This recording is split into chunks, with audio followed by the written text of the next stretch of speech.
لیکن امام حسین نے آ کے نا جناب فاروق اعظم سے کہا، خطبہ دے رہے تھے بچوں کی تبھی شروع میں، پتہ نہیں کیا بات آئی امام حسین کے دل میں، کہنے لگے عمر نیچے اترو، یہ میرے نانا کا ممبر ہے۔ تو حضرت سیدنا عمر، سنو کبھی میرا بھی بچہ آ جائے تو میں کہتا ہوں اس کو پکڑو یار، بچوں کو تو نہیں نا جمعوں میں مطلب ذکر کیا جائے، اترنا میرے نانے کا ممبر ہے۔ جناب عمر اتر کے نیچے کھڑے ہو گئے، تو کہا جا کے اپنے نانے کے ممبر پہ بیٹھ۔ حضرت عمر رو پڑے، کہنے لگے شہزادے میرے نانے کا ممبر ہی کوئی نہیں ہے ہی نہیں، یہ ممبر یہ مصلی یہ تیرے نانے کی شان ہے، میرے نانے کا کوئی ممبر نہیں، تیرے ہی نانے کا ممبر ہے۔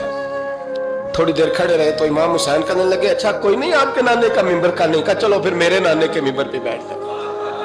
بیٹھ جاؤ، چلو خیر ہے، کوئی نہیں آپ کے نانے کا، کہا نہیں، تو کہا کوئی نہیں پھر میرے نانے کے۔ جب حضرت عمر بیٹھے تو بڑا شاندار